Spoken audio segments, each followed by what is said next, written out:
आध्यात्मिक संसार में आप सभी का स्वागत है। आज बात करते हैं कि जो बड़े शक्तियों के सिद्ध साधक होते हैं, ऐसे साधकों को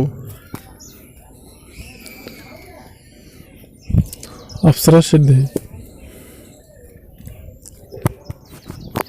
जल्दी क्यों हो जाती है। जैसे कि मैंने अपनी प्रीवियस वीडियो में भी बताया हुआ है कि आप यदि शाबर मंत्र से अप्सरा साधना करना चाहते हैं या अघोर मंत्र से, अघोर तंत्र से, अघोर पद्धति से अप्सरा साधना करना चाहते हैं या क्रुद्ध भैरव मंत्र से अप्सरा साधना करना चाहते हैं, तो उसके लिए सर्वप्रथम आपको किसी शक्ति के सिद्धि कृपा प्राप्ति होना परम आवश्यक है। चाहे भैरव जी हैं, चाहे रुद्र हैं, चाहे बजरंगबली, चाहे काली माँ। तो इस प्रकार की किसी वायु तत्व से संबंधित किसी भी शक्ति की सिद्धि प्राप्त होना परम आवश्यक है। अगर ऐसा है तो आप को अप्सरा सिद्धि बड़ी ही जल्दी हो जाती है, बड़ी ही जल्दी अप्सरा की सिद्धि आपको प्राप्त हो जाती है इस प्रकार से।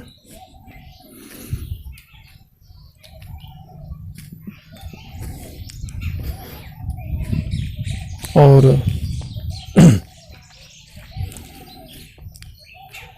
अगर ऐसा नहीं है तो आप ऐसा करेंगे तो एक ठो मुहावरा है, आमद कम और खर्चा ज्यादा, ये लक्षण मिटने के हैं। और ताकत कम और गुस्सा ज्यादा, यह लक्षण पिटने के हैं। आपके अंदर अगर वो शक्ति, वो सामर्थ्य, योग बल, तपोबल, वो योग्यता नहीं है कि आप अप्सरा को कसम दे सकें,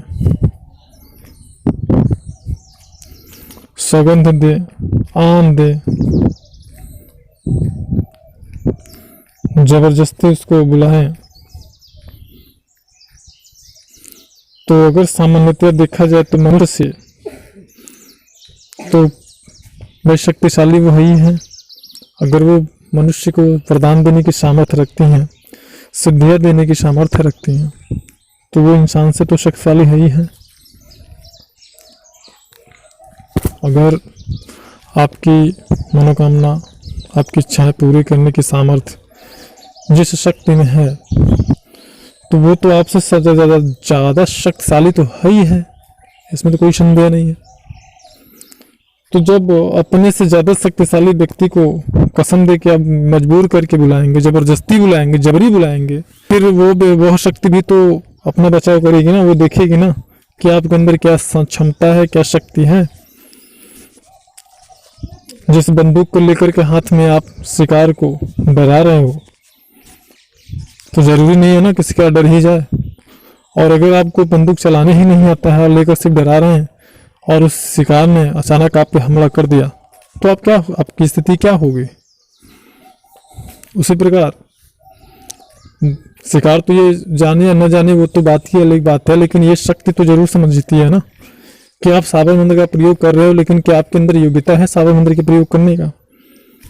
तो पहली बात तो ये होगा कि कोई मतलब ही नहीं निकलेगा। और दूसरी बात ये भी हो सकता है कि आपको किसी प्रकार की नुकसान आपको हो जाए, कोई हानि हो जाए, शारीरिक से कोई दिक्कत हो जाए आपको आप बीमार हो जाओ, ऐसा भी हो सकता है।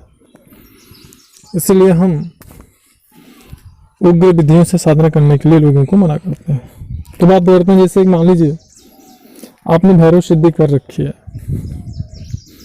या माँ काली का सिद्धि प्राप्त कर रखा है, या बजरंगबली को आपने सिद्ध कर रखा है। अब उसके बाद में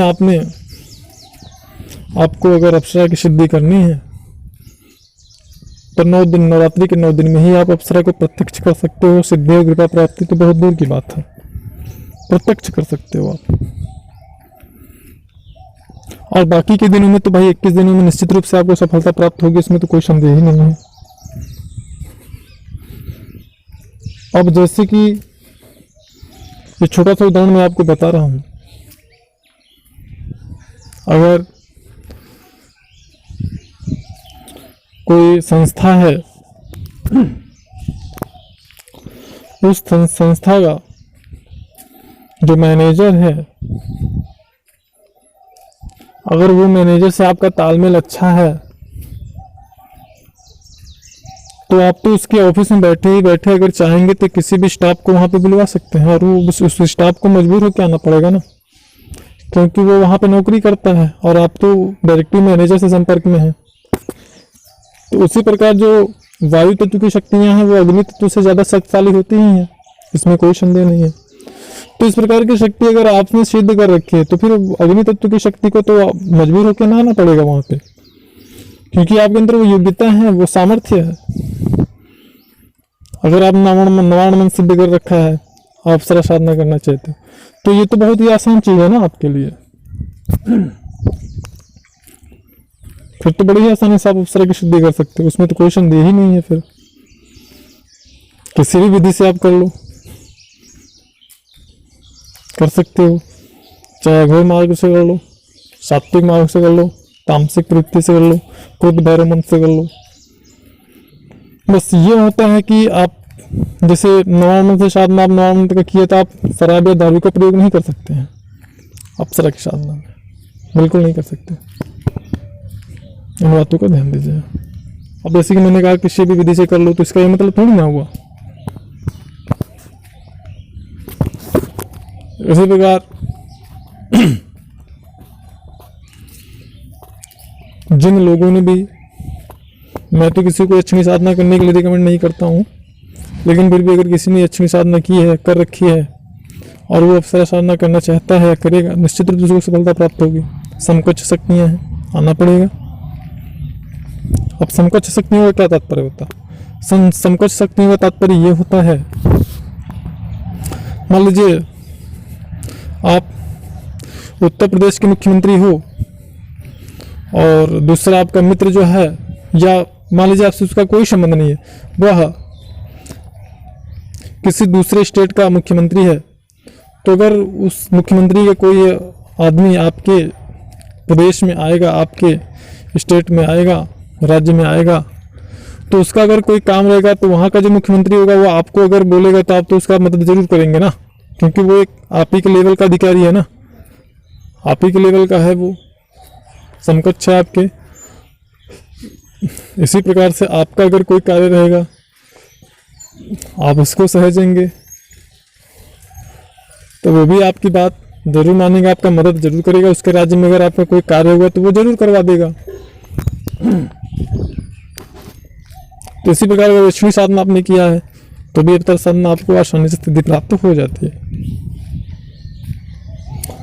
ये मैं इसलिए बता रहा हूँ कि आप अगर किसी बड़ी शक्ति का सिद्धि आपने प्राप्त कर रखी है, साधना कर रखी है, तो फिर अगर अप्सरा साधना आप करते हो तो निश्चित रूप से आपको सफलता प्राप्त होती है, इसमें किसी प्रकार का कोई संदेह नहीं है, और आपको सफलता भी प्राप्त होनी ही होनी है।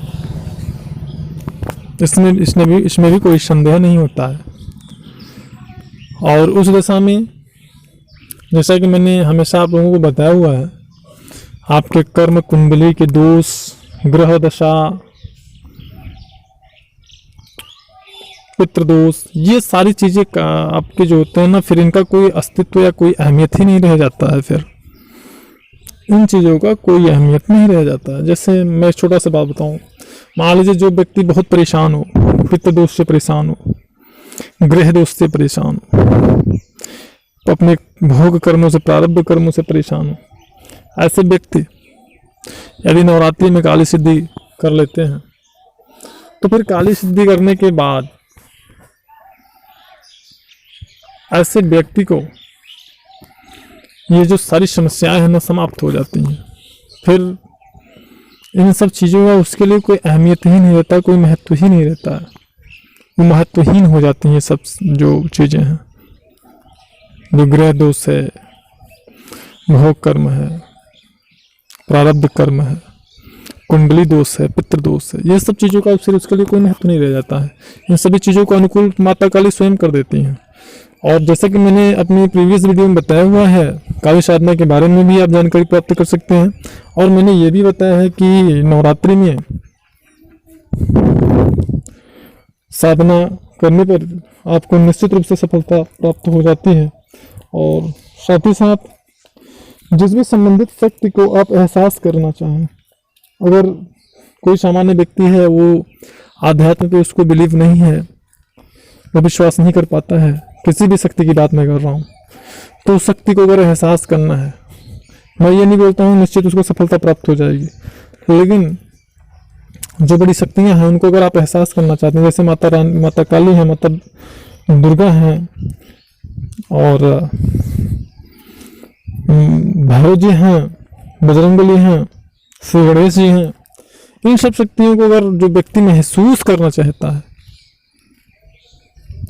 अनुभव करना चाहता है कि हाँ ये शक्तियाँ होती हैं या नहीं होती हैं, तो ऐसे व्यक्ति जो अध्यात्म में भरोसा नहीं कर पाते हैं या जो इन सब चीज़ों पर भरोसा नहीं करते, मैं इनको चैलेंज करता हूँ, मेरी बताई हुई विधि के अनुसार नवरात्रि में वो साधना करके तो देखें,